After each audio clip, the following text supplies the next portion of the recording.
Bismillah. So just adjust all the audios, make sure they're on. What are you doing? What are you doing? Huh?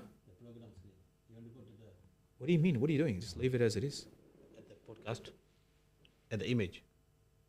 What do you want to change it to? So I thought they want to see us, right? Yeah, just wait. Just wait, inshallah. We'll get to that.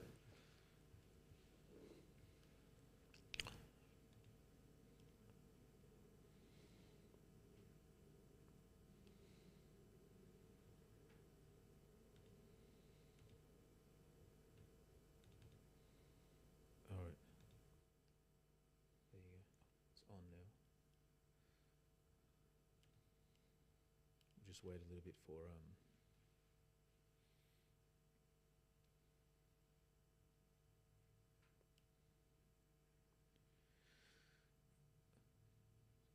turn the audio on. We'll start, inshallah. It's on. No, it's not, is it?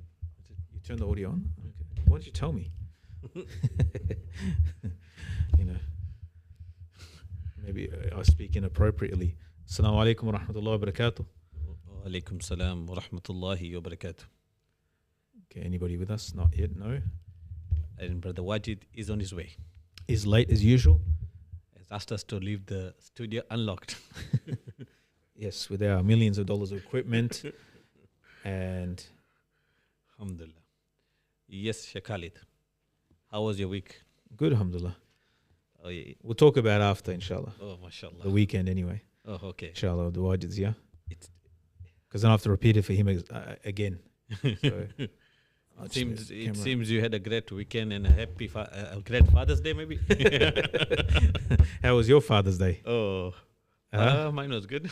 Is it a, yeah. I don't know if we celebrate every day is a Father's Day or Oh, yeah, hey. The emotional Mashallah. Really? We'll talk about it after, inshallah. Our Father's Day. Inshallah. Yeah. But it was good seeing you taking care of the little one at the mosque after long, What's that? making sure that you're. Okay, yeah. Yeah. Alhamdulillah. Oh, mashallah. Yeah. Making sure. I'm actually becoming more tolerant of kids at the mosque, but I still don't. I think it's. I do consider it inconsiderate of brothers to bring very little kids right into the first saf or put their kids right in. That's not supposed to be the way you make saf. You're supposed to have the men at the front, then children, the boys, then the women. Right? Oh, That's how you're supposed to make the saf. Oh, okay. So when they're bringing like their kids right in the middle, the worst is like when they bring it. I know that you want to encourage your kids, but really you're not supposed to have kids in the saf, especially behind the imam. And you're supposed to put the kids, I think in the Maliki school is they put at the end of the safs. Oh, okay. Because there's a seriousness of what we're doing. It's not just like, I think people mean well.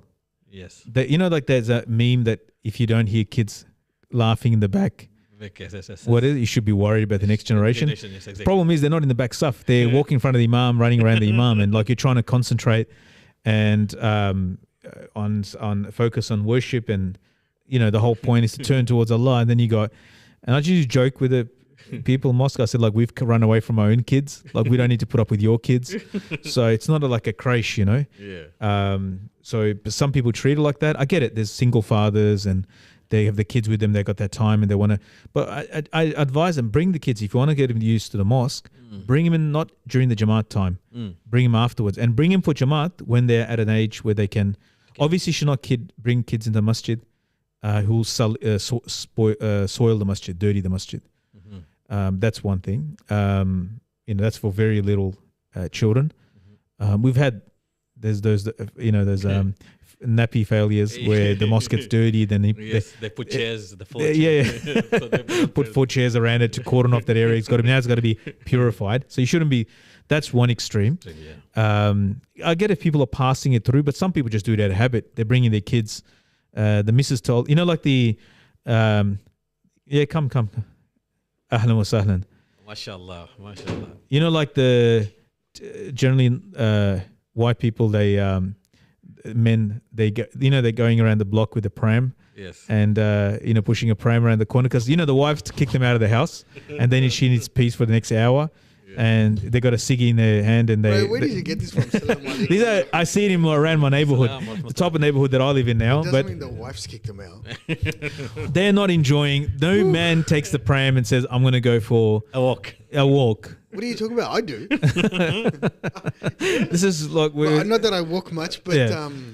So anyway, they the poor guys, the poor guy, huh? Now you're going to tell me you don't even do the dishes or mop the floors. I thought you said that. Or clean the toilets. You told her to do dishes. I'll take it for a walk. You do the dishes, clean the house. Anyway, get back in the kitchen. This morning mine was different. Mine was write a report. I'll do with the kids. Yeah. So, but no, what were we talking about? We're talking about the equivalent of that for Muslims is to bring their kids during Jamaat Salat, and the people, we're just talking about how there's that meme that if you don't hear kids laughing at the back in the masjid, then you should worry about the next generation.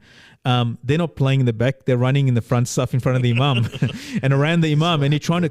Sorry? This is exactly what happened with my kids. Yeah. I decided I'd take what is he? Why do you take him at an age? Like, there's actually a riwayah narration that Rasulullah Sallallahu said, keep your children... Do I look like an alim, brother? Keep your children... Do I act like an alim? So the narration's Ibn Majah. It's not a strong narration, but... all imams say this is something that is practiced. Like it's common sense. Don't bring your the mentally handicapped because they're going to make noise and disturb if they don't, unless they can behave. You lead salat. Sorry? No, sorry. Jazakallah khair. Yeah, cool. Sorry, bro. You walked into that. So anyway, what am I going to say? So like don't bring the mentally thing and keep your children as well. Keep them away and keep the children away. So where's the riwayat when Rasul sallallahu alaihi wasallam is doing sajda and Hussein? And Hussein that's Rasulullah and Hassan and Hussein. That's not your kids. You're not that special. But that's like the leader of the youth of Jannah. That's not your, like we barely can concentrate in salat and we've got to listen to your kid run around. But what I was saying was because of having a new baby, I've become more tolerant. I've become more tolerant of other people's children, Yeah, because it's still wrong, but I become more tolerant. I can, I would love to ask your students. because I've become... because he this Saturday he brought his son, his son to the masjid, mashallah. Oh, Malik. He's like 6 years old, man. He's enough. He knows how to behave. And I make him stand with my brother. Make him stand with Habib, my brother, and so that he's So anyway, the point being that I think like bringing, like we were talking about first, is bringing like babies who wear nappies. I'll tell you a story. And like I was in a mosque and brothers are sniffing the carpet for where the filth. I was in another city, in Brisbane actually, and the brothers are trying to smell exactly where the najasa fell. And one of the brothers sitting, guys, I could see the nappy bubbling. I can see bubbles coming. So I think that's a little bit ridiculous. That's too much of expectation from the brothers or sisters to have to put up with that. Bring him at an age. What I generally encourage is bring him at an age they can behave, they can follow instructions. That's one thing, and don't put them right in the middle of this first saf, and don't put them behind the imam, because Rasulullah Sallallahu Alaihi Wasallam specifically behind the imam should be people of like wisdom and knowledge, and people that can actually correct. Even the uncles behind, they should prefer brothers who know the rulings of salat. You want to tell those uncles? Yeah, you can't tell them. Like they don't know the ahkam of salat, and what happens if the imam breaks wudu and then you have to put somebody forward. Have you ever done that? Most of the never, but most of the people behind, or at least he won't admit to it. But most of the people that they like, many people, they don't know that they are supposed to fill in. They're supposed to fill in. Actually, their role is actually to The cameras. So we've got the three view. Anyway. So can the audience see any of these views? They need to see this camera. No, the top right box crazy. with the three. Yeah. So the two and the three of us. So that's what they see. It's a lot of light in my face. I feel very bright. Yeah. All my imperfections are shining through. Was that bright and lovely? Fair and lovely. Fair and lovely. This is our version of it. You know all those film stars. You know the funny part is all those film stars in India that were advertising for Fair and Lovely were also like full on advocates for BLM when it was the thing. Black Lives Matter. No, but back to that story. You know, is there a riwayah that in first salah, Hussein and Hussein, Imam, like Hussein? No. Is in first salah they did that. No, kids had a row. And that's another thing I find. I find that like every father putting their kids. I might have mentioned this before. Every father putting their kid next to them in salat. I think it also speaks to our sort of disconnected as a community, that we can't trust our kids together, and we can't put them together. Well, we can't trust our kids at the back by themselves in case some other uncle walks in. No. Well, then don't bring them to the masjid. But what I'm talking about is like when the kids are, those kids supposed to grow together. This is my view, but I haven't read this anywhere or heard it from anybody else, that they should learn to pray together and grow together in the masjid in Jamaat. So as a community, they're the future. They'll have each other's back. They'll support each other. And if you separate them into your own individual family units, already we are disconnected as a community because we've come in mostly as migrants into individual family units. So we've already been atomized. Now, like we're trying to build a community, quote unquote, through the masjid, because that's the only sort of joint community thing that we have on a regular basis. And we're trying to do, quote unquote, Islamic centers in which we do multiple activities and social. That's interesting. That's very interesting. So like sometimes it's what we think is maybe beneficial for the kid. We actually it's counterintuitive, and we're actually going. My 3-year-old thinks that as soon as you say Allahu Akbar Takbir, that means that he must think I have the most intense khushu and qudu in salat. Yeah. That I don't know what's going on around me. So he runs amok and comes back to me at salat time. I mean at salam time. Salam. Yeah, they know. They're on. It's on cue. Oh, idiot! They know salam. Yeah. And then so I decided to. Is that home? Is it? You're talking about home? Everywhere. No, I'm saying, okay. Generally, obviously, you're not taking a 3-year-old in Salat Jamaat, disturbing all the brothers. Right. I decided to take. Are you? No. I decided to take the. Are you one of those? Are you one of those guys? The Oh God! For the first time for his first trip to the. Like we have to have so much husn zan of you and the likes of you. Like we have to think he's a single father, and this is his fortnightly time with his baby, and he's let it go. Let it go. These kids went nuts. What's that? Absolutely nuts. So my two sons, plus their cousin, they went after Salat. I went and disciplined my 3-year-old. All the lebos were shocked. Like, what? He's just 3. He doesn't know what he's doing. Yeah, trust me. He's 3. You're the one at fault for bringing him. That's exactly right. Yeah, you disturbing the khushu. Most of us don't care about khushu today, so it doesn't really. Most of the ummah doesn't really care about khushu. They're just getting the actions done. Astaghfirullah. Yeah. That's why people don't care about the khushu of others either, because people are just getting the action in. Yeah, that's a bit harsh. Yeah. No, but you're right. It was a mistake on my part. No, because that riwayah is there, and the ulama, the commentator in the riwayah. I'm going to take both my kids, put them behind him when he's leading. And the people, he's leading salat. I can zone out now. Like, can you actually? Yeah, because there's a crying baby at home, so it's actually kind of I'm used to it now. You know, she's gonna bash last week was weird. We had a Jummah. There was a Jummah. I was in one mosque and. I was doing Jummah, and there's like a little girl running around. She's climbing with the mimbar during the Jummah khutbah. And it's like, that's cool. I find that. That's not cool. If you're in the khatib and you're trying to do an admonition, and you're trying to actually explain something, and someone's running around, and you're like talking about the battles of Sahaba radiallahu anhum. She might be a fan of yours. She's a fan of Masjid Carpark. Yeah. Like that is very inconsiderate of those fathers. Like honestly, like they have to think a little bit, use some common sense. Fair call. I got a couple. If it's a very small masjid, but in Jummah you're bringing very little kids and who are just running amok, and so have a nursery, have a place for where Doncaster's got that. They've got a Yeah, that's how. Yeah. Which is really good, which is really smart. Yeah, for the sisters, so separate the room. That doesn't even disturb the sisters that want to pray normally. Correct. And it's not fair on the sisters either that want to just come listen to a talk. I mean, where in the world would you accept like everyone a kid running around crazy and if we were at some sort of university lecture or no one at all. Yeah, you'll do it in a way that you'll arrange something, make arrangements for it, but don't like just let your kids run through the safs and that's an acceptable behavior. The difference is when you're in salat, you can't control them.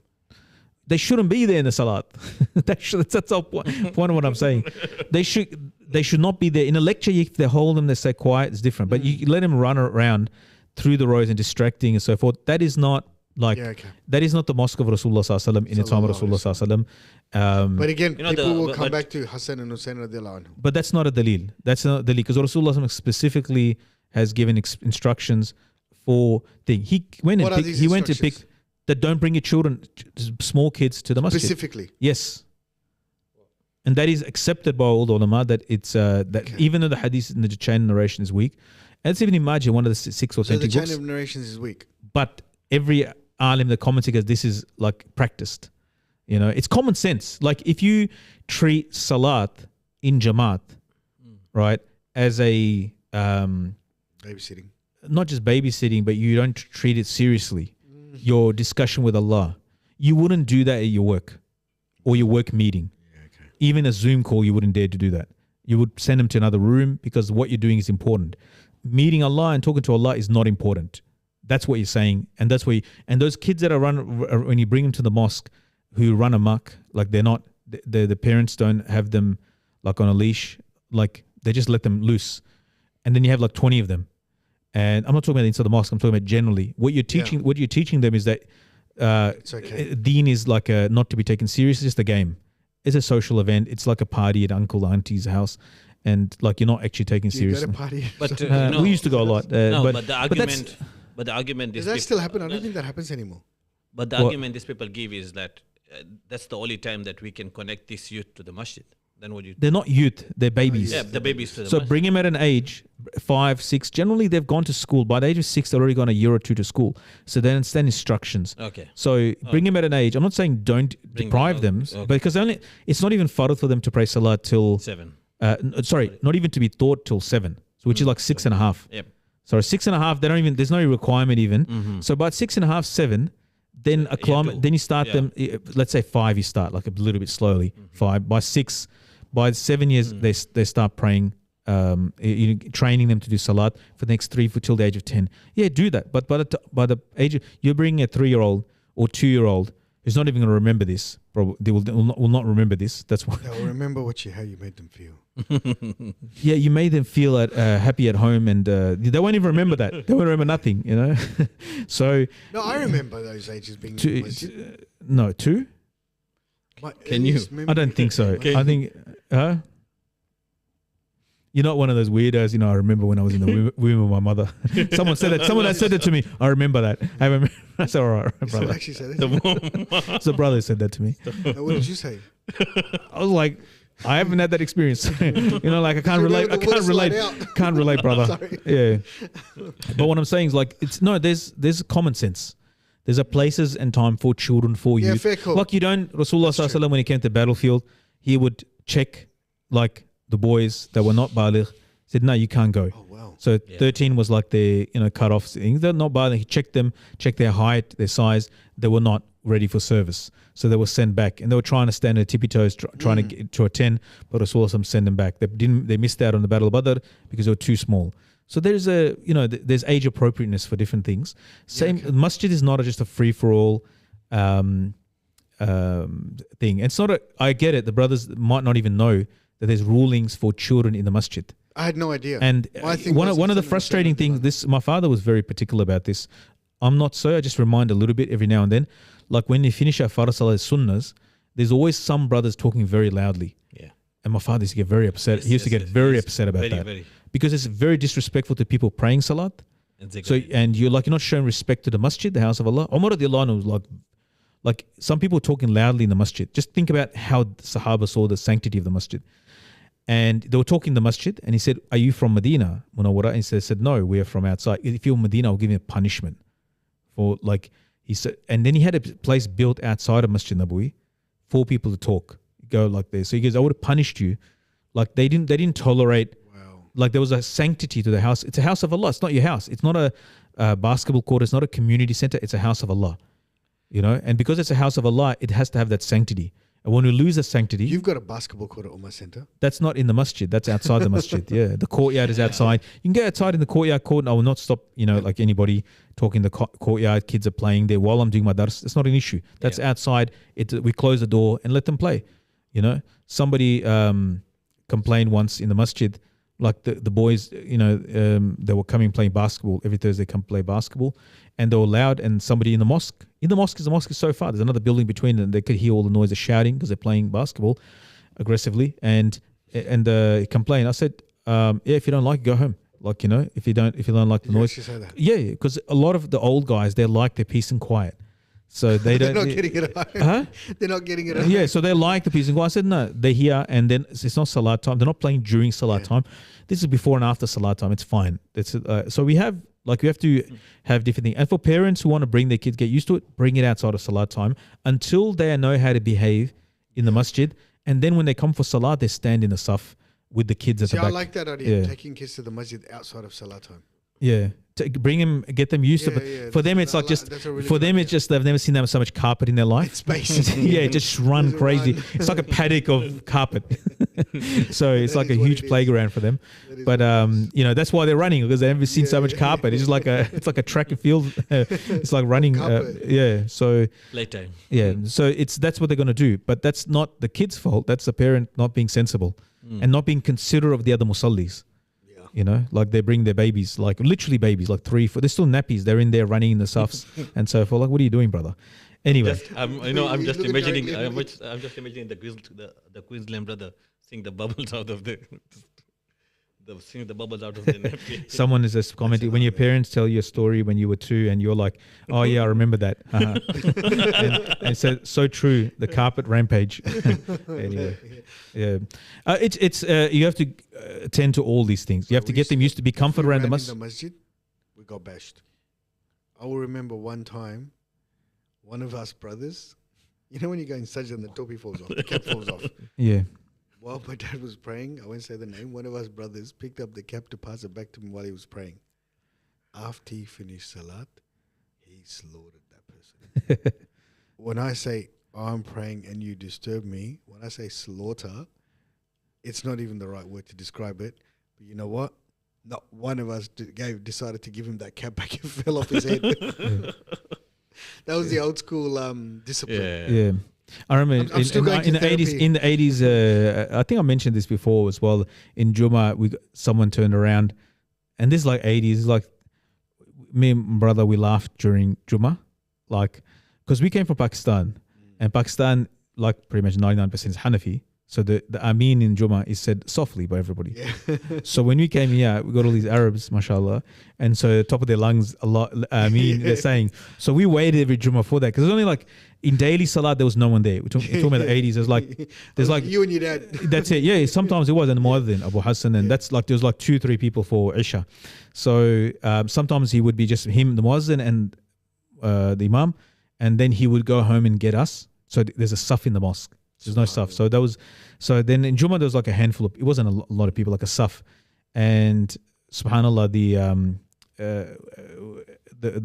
we laughed because we're waiting every Jummah. We're hanging out for the Ameen, the loud Ameen. They're gonna scream it. They're gonna belt it because we've never seen it anywhere else. Yeah. And so when they started Ameen, we'll crack up laughing. Like we're like 9-10 years old, and then after Jummah, someone, I don't know who was, he turned around and like smack both of us right in the face. Like after Jummah Salat, and my father, the Imam's sons, all right, they're laughing, and my father just after walks, he saw it obviously. He said, "Why'd you laugh for?" That was it. That was the end of it. That was the 80s. But that was the 80s. That was Now 80s. you'd be Yeah. like, why Because did you do that? why you shouldn't have laughed, and that's the end of it. Like I love go it. home and See, nothing. Yeah. I wish we could. No. Anyway, my Mate, you'll get arrested straight away. Oh, that father's calling the police on you, right? 000, yeah. Me, Back in Kenya, You traumatized my child, Yeah, I and know. you deprived them of Islam, and they'll be giving the Islamic version and the Western psychological version, and yeah. So back in Kenya, we used in the local masjid, we used to stand behind, like the saf of the adults was much in front. So there used to be a gap between the adults and the children. Oh well. Yeah, at the very back. So Behind the ladies. No, Because ladies don't the come. ladies are not there, but it was just a man. Yeah. But we used to have a saf at the very, very back, and the Like there's a gap between the men's stuff and the kids stuff. Yes, Yeah. but at the very back, and there's like See, that's your community. You see, the person, the caretaker, used to make sure that we stand in the very back stuff. He will not start his salah until Oh, mashallah. make sure Yeah. that all the kids are. Yeah, there's a sensibility. Even like when I was in Egypt, because in the Shafi'i fiqh, the safs can have a gap in it, right? So they can have like up to 300 zira, which is like 150 meters. The safs. Yes. Yeah. So the Hanafi fiqh, the safs are only like what they say belgadi, like which is like a cart, right? Yeah. Like a buffalo cart or a boat. There's these examples, like a 1-lane road. Yeah. Like we say, a 1-lane road. That's the gap between the two safs, roughly, approximately, the width of a car. If I'm a Shafi, So in the Shafi, and I live like if you can 2 see houses away. you can, if you see the back of the saf, you make your own saf here. You can follow that saf. So it's fine, right? So the thing What is, if I've got a microphone coming to my house from? you can hear it the and you can mosque? see the saf. You can make your own Do saf. you have to be enjoy able it. to see the stuff? What if you have a TV? You have to see the stuff. So there's a discussion around this. I need to find It's not this the out. point. This is not the point I want to mention. The point. It's time to become Shafi. The point I'm mentioning is what they had in the masjid in Egypt. I noticed that many of the masajid, the back of the mosque is a bench, all along the whole wall. So there's no chairs in the mosque. The old. They all sit there. Yeah. So it doesn't cut the saf up with chairs. That happens here as well. No. The Turkish mosques. Here parts of the masjid become like a church on Jummah. Like there's like 50 chairs out. Yours is. Yeah, our one's pretty shocking. Doncaster's full Yeah. on. No, but that bench You got is the whole section. the problem with the bench is that in the Hanafi fiqh, because you're too disconnected. If it's like 7 safs back, Yeah. it'll be as far as I understand, that'll be disconnected from the Jamaat. But in the Shafi fiqh, because the Shafi is predominantly in Egypt, so the whole back, many masjids I saw this was just just like a bench, just a normal part of the masjid. And then anybody that can't sit, there's no chairs required in the masjid because there's a chair built in already, which is really good. Turkish mosque. I think the Heidelberg Masjid has a bench at the main hall. Yeah, and they're the pews from church, from the old church. Yeah, correct. Yeah, and we had something similar as well in our mosque as well. But the thing is, the good thing about that is the safs look more like a natural saf. It's not interrupted with chairs. It's not interrupted with children, like what they had in Kenya. But that requires like community level of understanding. Some people are We don't have that here. We don't have that. Everyone's like goes by the emotions about their kids. Everyone is into sun worship. Bro, I almost had a punch on, not a punch on, but this guy was getting so upset with me the other day. He bought shoes. I won't say which masjid. He bought shoes that are specifically for the toilet to the wudu area. Okay. Right. I'm like, brother, this is the wudu area, and I know how dirty that toilet is. And he's like, but is shoes not allowed to be worn in the area? No, it says there, no shoes in the wudu area. Yeah. He's like, brother, I'm wearing socks. Okay, good on you, mate. Take your shoes. He goes, but my socks are going to get I'm wearing my favorite undies as well. My socks are going to get doesn't wet. cancel the najasa on my feet. And I just thought, I looked at him, I said, brother, they are from the toilet. This is the wudu area. Yeah. So he's getting all flustered, upset. I go, no, I'm being serious. I'm not budging from this. You need to take those shoes off now. Because the toilets are disgusting. And plus I was in a grumpy mood. That doesn't help. Right, but then he comes and he puts his knee on the chair and he's like, I'm damaging my knee because of you. I was like, all right, bro. Yeah. How did we get onto this topic? I just turned up halfway through. No, How are you? Alhamdulillah, good. How are you? Alhamdulillah. Okay. Alhamdulillah. Sorry, Yourself? Nice to see you. Chaos. Yeah. Fun and games, mate. Fun and games. I'll fill you in on the rest later. Mashallah, But, walking I long wish it nights, was. mashallah. Yeah, After it's the- been there's a lot of, I will say, there's a lot of people that are lonely and that have not got the skills required to live life, not even with satisfactorily, like this simple stuff. Mm. And then when something comes up, it just morphs into chaos. Mm. And imagine having 10 of those people or 5 of those people or whatever. And it is what it is. In your line of work, because you get to see sort of a perspective of the community, maybe most people don't. And I don't want you to go into your work specifics. Yeah. You can't, obviously. Yeah. But how do you find, what's your sort of diagnosis of society in general in terms of community connection? Because we're live, I have to be extremely careful of the words that I use. Yeah. Because you can't edit No. it out. I don't want you to talk about specifics. No, I'm I'm not talking talking about people. generally. What do you? No. I'm not talking about people or their cases or anything like that. I'm saying then looking at society through that lens. How do you think society is faring? Not very well. Yeah. Or is it such a small amount of people, but it seems like a lot? No. Seems like a lot, but No, that's what we are led to believe, for want of a better term. That's what we think. It's not us. It's the other. It's not my community. It's the other. It's every community, insidious. Like it's there. The cancer is growing. Wow. A lot of people have got their head in the sand.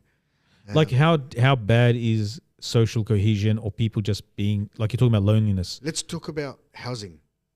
No, I don't want to talk about the housing. No, I'm saying we are just trying to explain. I'm not talking about housing and how we're going to fix it. That's not where I'm coming from. Yeah.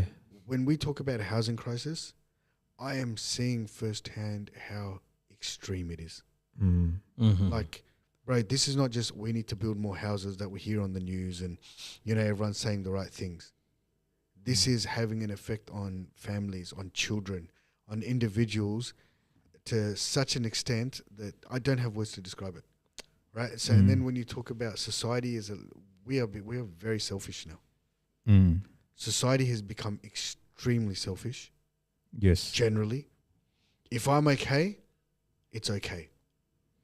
Yeah.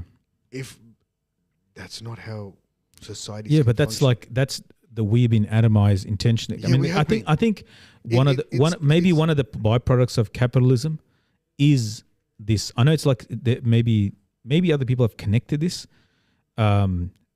Maybe other people have researched this, but I'm just thinking about it. Maybe it is a byproduct of just capitalistic society where you think about your own gratification and consumerism and acquiring goods and for yourself.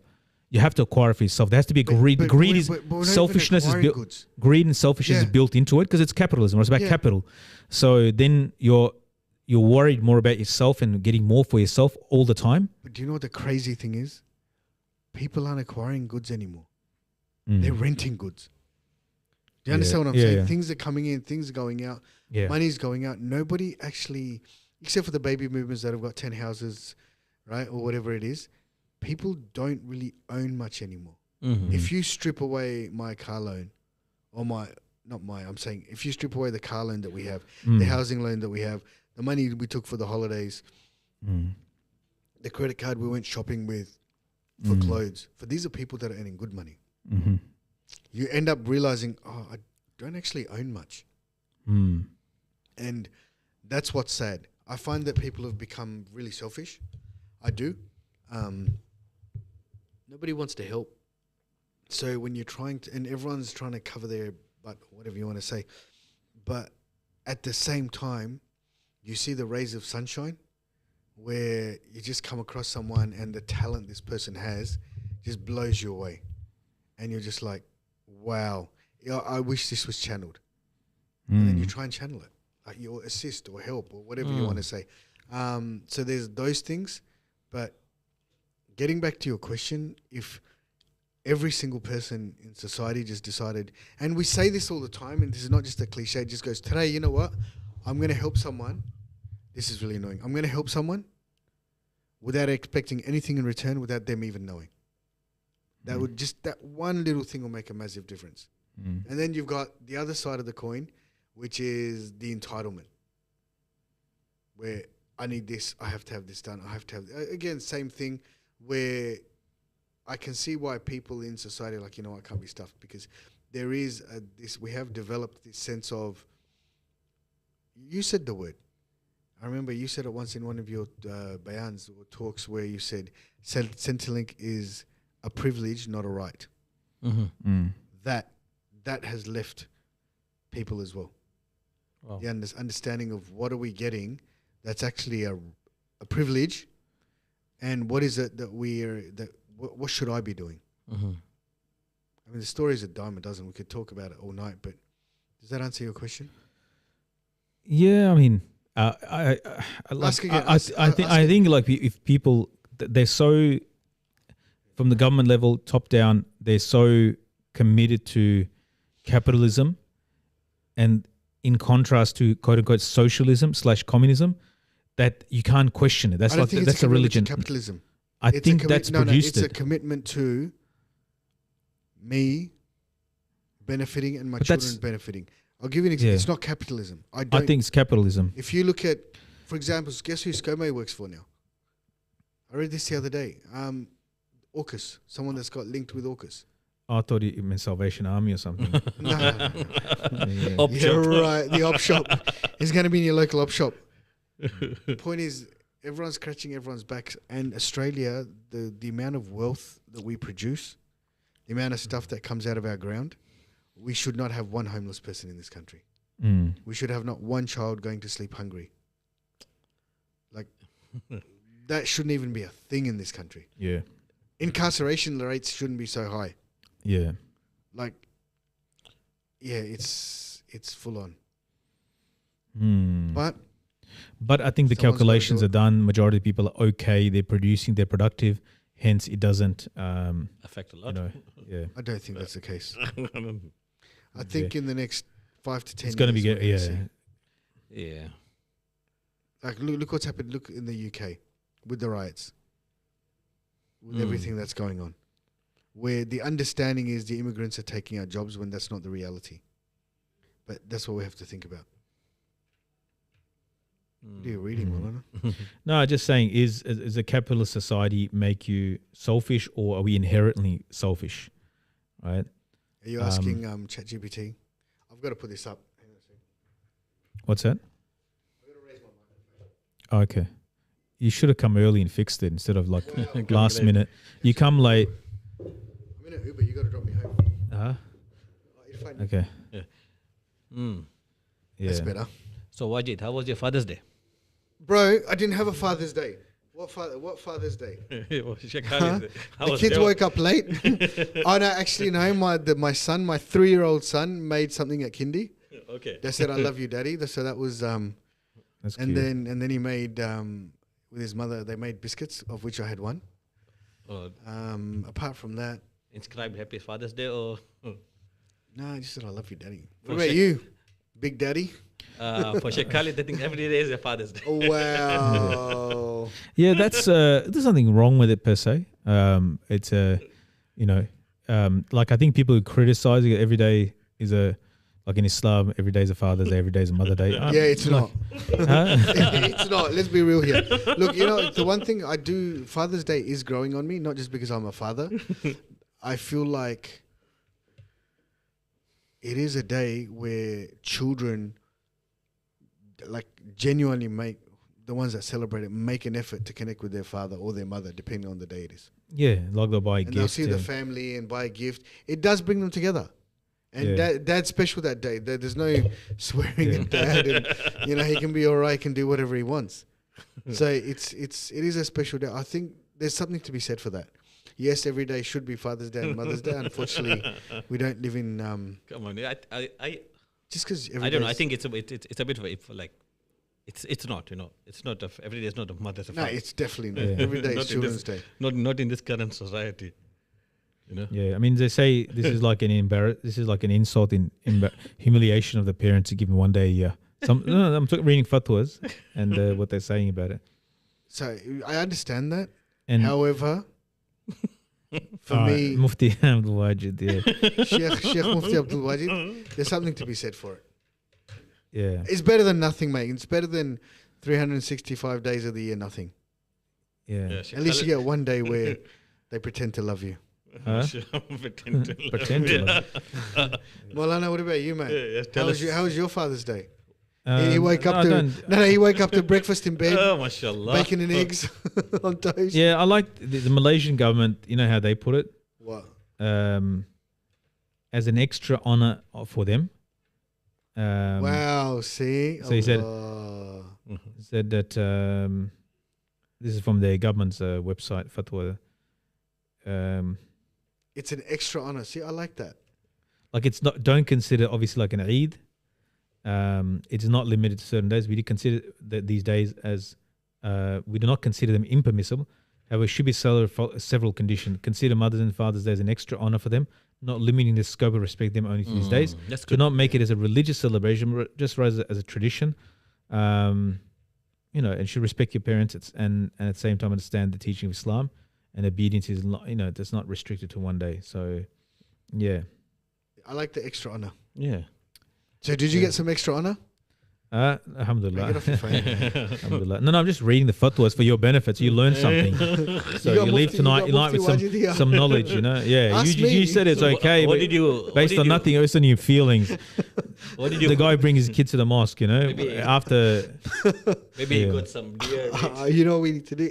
Every parent that prays in Doncaster, please bring your child to the mosque that day. And there's others say there's a bid'ah, you can't do it. So there you go.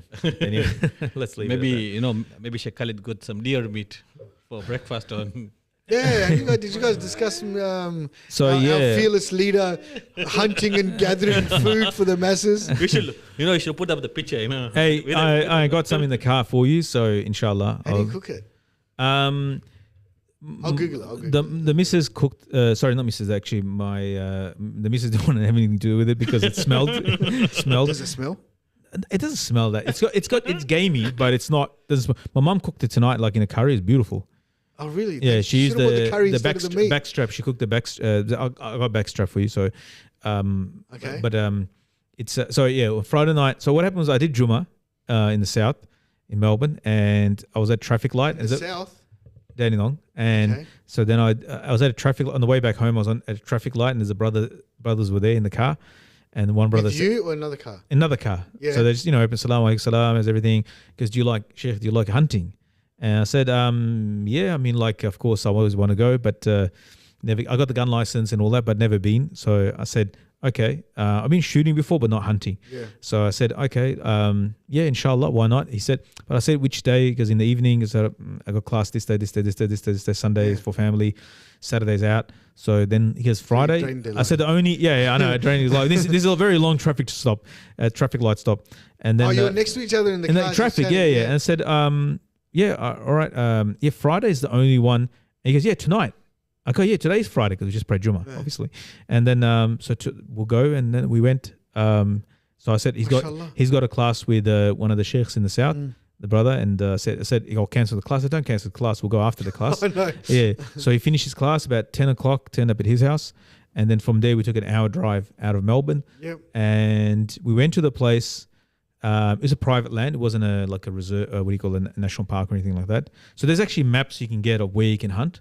So you're allowed to hunt on this private property? Yeah. Private property is fine because these are wild and also they're pests anyway. They introduce species. So you have restrictions on private properties, like you can't kill kangaroo except with a permit. Some areas, in some areas, kangaroos are protected unless they get too much. Then you get a permit to kill them, to shoot them.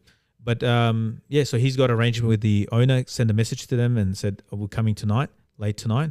So these are like 15, 20, 50 acre, 100 acre properties. Wow. So you just drive in past their house and just go, we're here, like we're just going to go down there that way. And so the owners of the house know, and then you just go and start walking in the night with your gun and whatever. And you just go and hunt. And so then we got thermal vision. Yep. So we're using the camera, like this handheld thing. That was that video you sent me. Yeah. So then you're looking through, you can see the deer, like, so That's crazy. So the deer is sambar deer. There's many deers in Victoria because we're in state of Victoria. Melbourne's in Victoria. So you got sambar's like the big one. This is from India. The English. I saw the photo. You said that thing was massive. It was. We think it's like probably 200 kilos. That thing. And that's huge. a female. So each time you could go hunting for the meat. Yeah. So deer. Yeah, don't do ijtima anymore. But don't talk about that. I wonder why. Let's not talk about that. Anyway, let's go. Let's not talk about You'll go hunting again. But anyway, we it will be at 100% halal, inshallah. But then we went. What do you call it? Sambar deer. You were talking about sambar deer. So sambar deers are the third biggest deer in the world after moose and elk. Wow. So I saw once I was driving with my son. We were driving near Doreen. And one happened to tiptoe across the road, like a huge one. These things are the males are like 300 kilos. The size of a horse, mate. Look at it. So the horns are they're huge. Like you stand next to them, they're taller than you. Their head's like higher than you. Like they're like. That's crazy. So these things like thrive in Australia because there's no predators. That nothing can kill them because they're so big, right? That nothing can actually bring them down. Only human beings can bring them down. So they just breed like anything. When we arrived there, so we walk on the side of like a mountain. It's not full moon, so it's very dark, very windy. Last few days, so cold, very cold. So we're walking. You and him just said. Yeah, so we're just walking. Then we can see in the thermal vision, we see some deers, but then they did the honk. It's called the honk. He told me because they're going to do the honk. The honk is that they've realized somebody's in the area. Oh wow! So somebody's walking around or whatever. They've seen you or whatever. They give this sound. It's like a bark almost, like it's a weird sound. They do that, and all the deers they disappear in the bush. And the bush is like because it's like forest bush. They're from Indian jungles. they're hiding from tigers. So as soon as they go into like within 2-3 meters of the bush, the thermal doesn't work anymore. You totally cannot see them. They disappeared. So then, and then the weird thing is when they do the honk, that sound, you hear the honk like in another mountain, not echo. Oh. They're relaying it to others as well. So there's that's phenomenal. There's that many of them there. Yeah. So then, so we saw like 4 or 5, I think, and so they disappeared. But then we were sitting there for a while. We seen kangaroos. They're just dopey. Like you see them hop around in the dark. You know, they're not running anywhere. They're not scared of you. You see them stop and they look a little bit in the thermal. You can see them, but they're not going anywhere. And you can't kill them anyway. But you have to be careful because they're shaped depending on the angle. That you have to be very sure that you're killing a deer, not a kangaroo. And so you look at thermal. The scope doesn't have a thermal. It's got a light on the end of the gun. So you press the light. You press the setup the brother had. It's not my gun. So you have light under the gun, the rifle, and you just you quickly press the button. So it's one of those torches that are like what do you call it? You know, like they light up the whole place. So you're not using a thermal scope. You're using a just normal scope, but with a light that turns on. Anyway, that was so. The deer, then we were sitting there for like an hour and a half. Nothing's happening. It's quiet. I mean, the thermal's so good. You can see like a moth in the night flying. You know, like it's at about 100 meters. So it's actually very. This guy spent a bit of. Yeah, this is about a $5,000 scope, I think. Yeah. So he got a second hand or something, but it's pretty good. So you saw the video, like how it's crazy. Yeah, and that's like at about 60 meters. So anyway, then he said, "Oh, I got a call. Like it's not a mating call. It's a call of an injured deer or like a baby deer." Oh, that's so sad. Yeah. So we pretended to be Bambi. So we're calling, and you don't look like Bambi, guys. So you do the whistle. You do this whistle. It comes out. The females, or I think, if my understanding correct, the female come out to check out for another female deer or a injured calf. Maternal instincts, whatever. That's effed up. Yeah, that's effed up. I'm sorry, but it's it worked. It worked. I'm sure, and it came. It came out. I don't know if my heart's comfortable. It came out of the jungle. It came out of the jungle and out of the bush, and it was there for a few minutes. It was hiding behind the tree. If you see the full video, it's actually standing behind a tree, so you can't get a clean shot. And then eventually just popped in and you went the brother. The problem was like, because his first time going to, it's like we don't know so he said, "Oh, give me the gun. I'll take it." And because no, so then I took a shot and alhamdulillah got a good shot, clean shot, alhamdulillah, basically through the heart, so pretty much, yeah. So it was dead it ran for like 20 meters through the heart. If you got it through the heart, it wouldn't have run for 20 meters. No, it would. You'd be surprised. Really? Yeah. Deers, they can run for, if you got it through the heart, they can run for like 150 yards, like. I was reading some things on it because the top bullet, depending on the top bullets you use, one of them said, I was reading one hunter, he said something about that the bullet basically liquefied the heart. It was still running because it's adrenaline. Its muscles are still like going. Wow. So this one ran for about 20, 30 meters. Did you go up to it and? No, it was dead before. By the time we got there, it was dead already. So it's fine. What do you do at that time? It's fine. It's halal. There's ikhtilaf. Some people say you have to slaughter. If you arrive it's alive, then you slaughter it. But so you didn't slaughter it? No. So no blood drained out? No, it doesn't matter. Like you can drain the blood after, but the thing is that it's not a requirement for hunting. Hunting doesn't require slaughter, because the whole body is the place of slaughter for it. So anywhere you shoot it and kill it, that's fine. Okay, so who gutted it? There's no gutting. So what he did was like the way you. So after that's where the hard work starts. This is the easy part is killing it. Then afterwards you have to. So the approach can be. You can take it home and do a proper skinning and everything. If you're doing like field dressing or whatever they call it, like a field, cleanup. So we messed it up a little bit, but basically you take the back straps, you take the forelegs, you leave everything else intact. So when you remove that, you remove like 90% of the meat. Oh, okay. Did you take the head to mount on your wall? No, because there's no horns, man. No horns, mate. No, but even the head. Just so my next above your bed. No. You need for that a stag. Like you need to kill one with the horns, a male. Yeah. So that's my next target, inshallah. Inshallah. Yeah. Call me next time you go. I'll come. He inshallah. was Inshallah. was I'm the- down. Yeah, he was the talk of Ummah Center already. Oh, was he? Tell me more. What do you So mean? I sent all a message. the old, the old uncles. Oh, was this allowed? Did you do the right thing? What?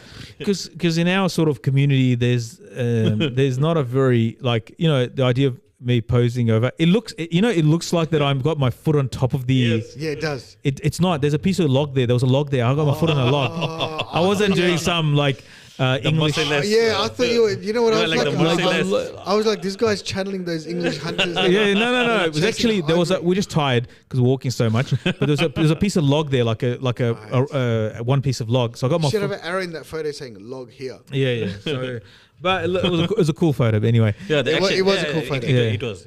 yeah. Like the hero. So many. So anyway, back to the uncles. No, but just some people How they did don't. they found out? Because I shared the photo in the community groups. Oh, the Ummah Center one? With the rifle, man. No way. So I think they were worried from a religious point of view. No, they Then were I worried from the September So then I 11th send the point of view. fatwa, send the explanation, and said the gun. I have a gun license. I have a hunting license. So these are things are legal activities. And furthermore said it encouraged Muslims should know this stuff. They should. They should know about bush and tracking animals. They should know about skinning an animal. They should know about these are normal things that our Prophet ﷺ did. Sahaba radhiyallahu anhum Gutting did. an animal. I think Yeah. it's very important to know how to skin an animal and gut an animal. Yeah. So the brother Without a that generator. took me, he did most of the work. He asked about who did Yeah, everything. I And say can't imagine. I helped him out, held What this, did you held do, that, helping him like out? that, like that. But it smells Put fun. on top of it. Those deers. Who took the videos? So firstly, you have to understand that the deers he took. The brother took the pictures, but the brother, the hair on that deer, it's like that, it's very like it's not when I say hairy. Obviously, it's a fur, Yeah. but it's like hair, like it's very thick, almost like like they use pig hair on bristles or paint bristles. Yeah. It's like that, but it's a deer. There's a sharp. It's just like very thick. I couldn't take it home and use it as a carpet. No way. I don't never like. No. No, like sheepskin. It's not like sheepskin. This thing is like it's a It's tough. soft. The bones are like when you think of deer, we think of a goat. Yes. This is not a goat. This is somewhere between a goat and a cow. And a horse. It's like the back legs. If I show you the bones, it's like the joint. So like what'd you do with the back legs? so I skinned it. I deboned it and then I cut okay. into sections and froze it. Gave some to my mum. Gave some to Speaking of which, we're still waiting on your brisket, mate. yeah. You're gonna get some meat now. You 2 can do years whatever you want later. with it. No, So no, 2 years later. inshallah, one day. But the amount of meat that came out of it, Really? yeah, I think we took close to like 40, 50 kilos, Wow. yeah, out of that thing. It was huge. It was like 200 kilos. That's a lot of meat. Yeah.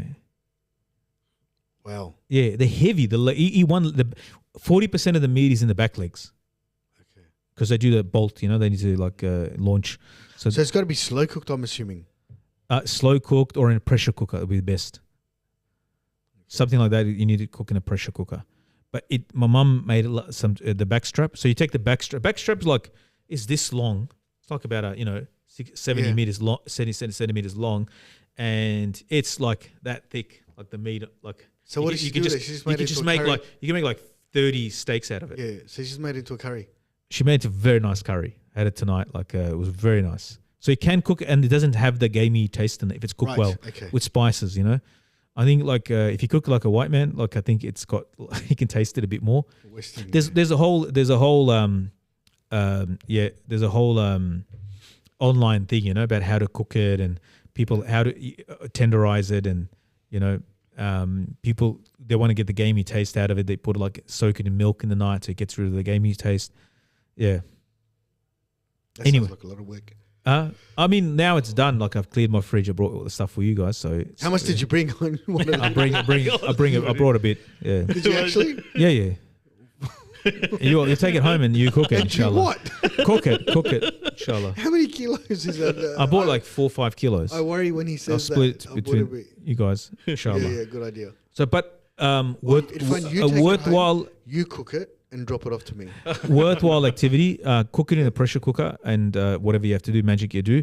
You can barbecue it, but if you do the skewers, Nah, pressure cooker. they're very nice in skewers. But do skewers don't do like big sizes. If you want to, do you have a thing for tenderizing, like a machine for it, Pressure like, cooker. or you can just pressure cooker is the best like for that. Yeah, pressure You make it into a what do you call Curry. it? Not curry. What do you call it? Stew. Stew. It's actually very good for stew. Just chuck some potato. Just put some onions in there. That's it. Looks like he cooks stew every day. Though. Yeah. Put some onions Put and in your potatoes multi that'll be cooker. right. Put into your multi What about cooker. everything else? So hunting is allowed in Islam. Of course.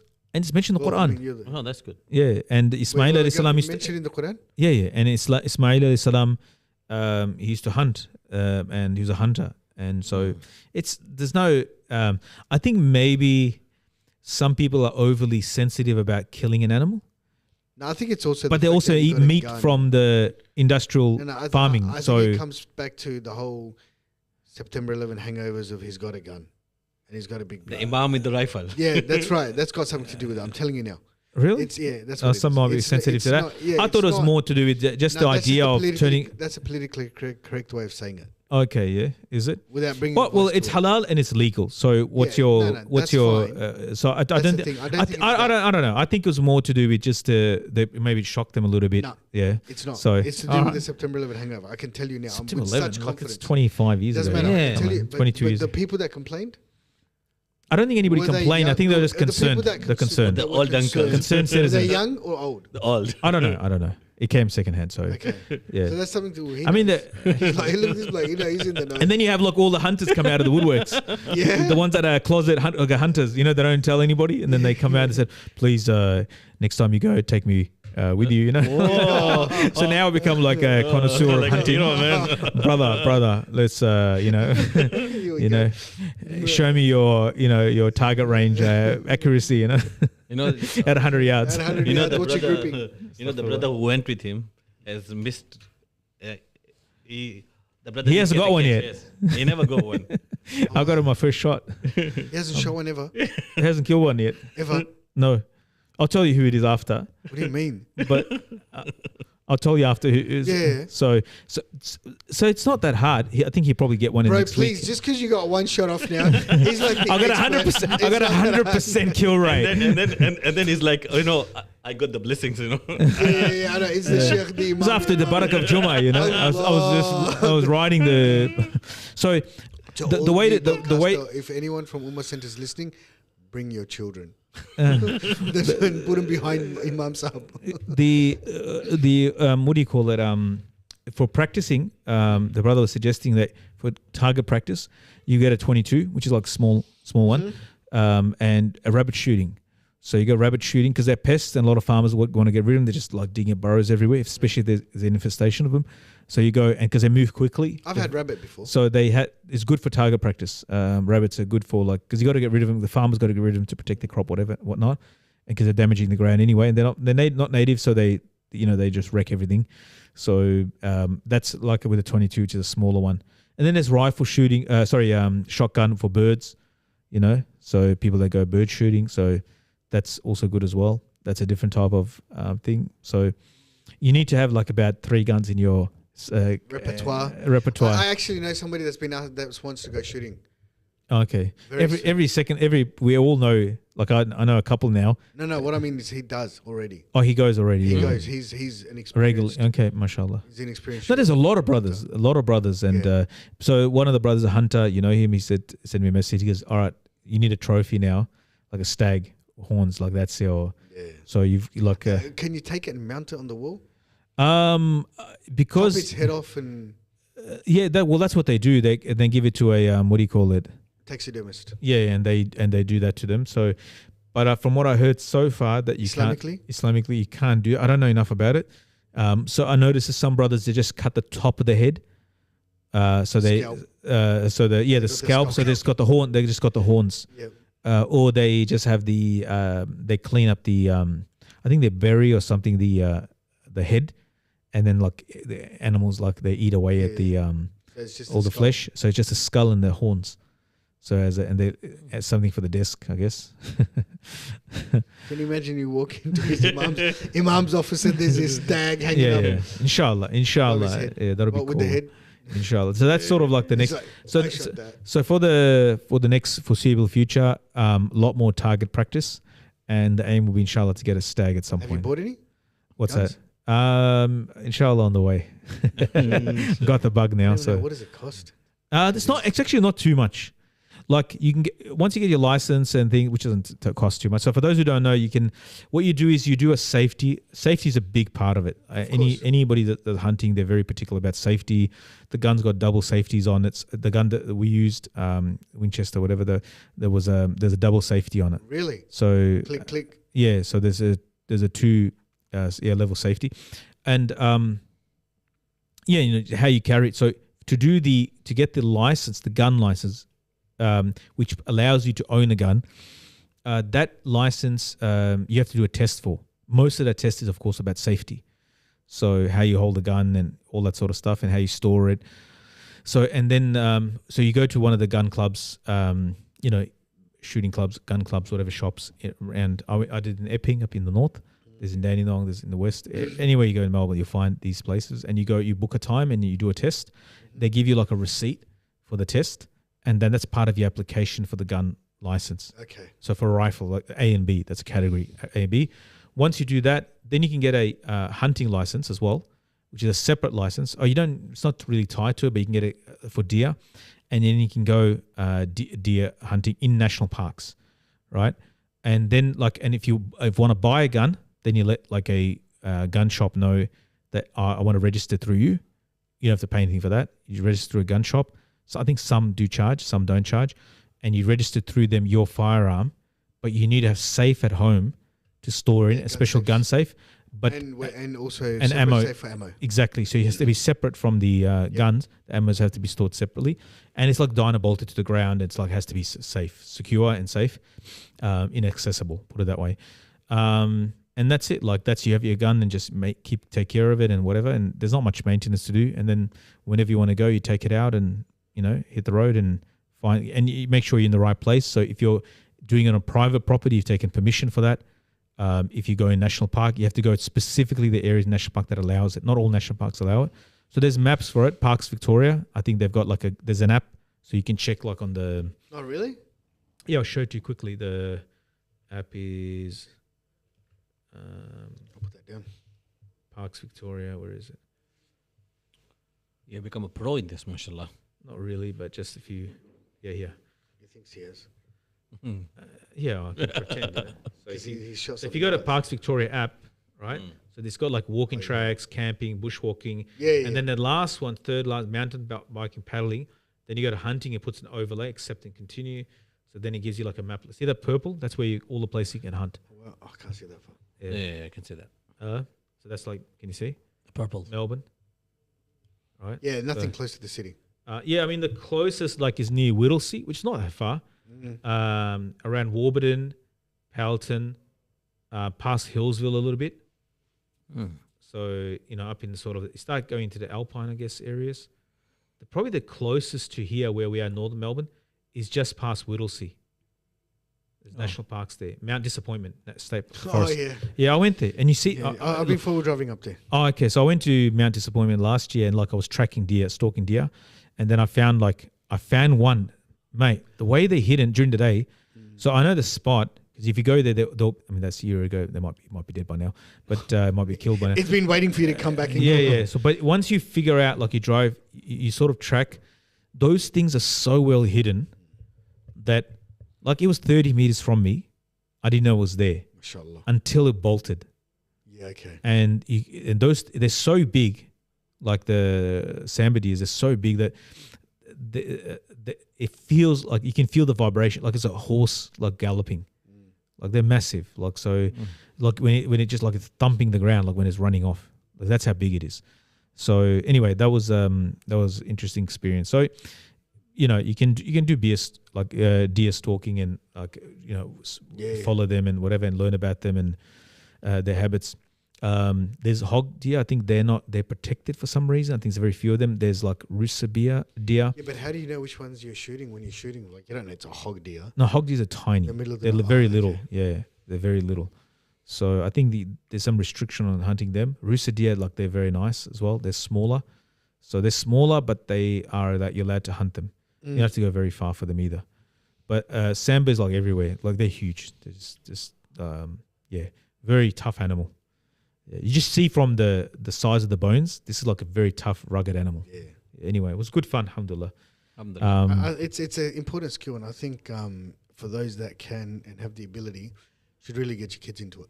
Yeah, it's one of the things. Interestingly, in terms of bonding, this is my observation of hunter families, brothers that, especially like a lot of Lebanese families, like not all of them, but you'll see 3 generations together. Like, what activities there that 3 generations do together? Yeah. Grandpa, son, and grandson.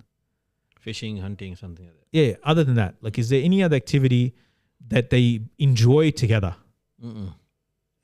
There's not much in terms of a joint activity, maybe eating together, but actually going out and doing an activity. Eating is not an activity, but they go out together and all men like enjoy it. Like the hunt, I think all men enjoy it. So that's only, I find that those, it's a very natural, because they're in nature, a bond that forms. And it's not boring like camping. You just sit there. You know, and it's not a strained bond. Yeah. Like camping is like boring. Like you don't do nothing. Like you're in nature, but you just sit there. It depends what you do. You just sit there. I guess boating, but then, but those activities, like this is not an overly taxing activity, but there is an adventure element to it, and there is walking. There's a physicality to it, but it's not over the top. You know, it's quite good. You know, it's my observation. Like families that intergeneration, like. You see like 3 generations doing a physical activity together, they all enjoy. Well, I don't know anything other than hunting. Ballet? Huh? Yeah. You, Malik, and Habib. So anyway, it's you just imagined that, didn't you? You just had visions of you ballet doing ballet. So he's still going. It just went over 1 hour, so I shall call it a night, inshallah. All right, yep. Jazakallah khair. Thank you for watching. Right. Please like, subscribe, and press the bell icon. You don't have to. Assalamu alaikum. What do you mean you don't have to? Yeah, press the bell icon, man. All right. What a day, mate. Oh, what a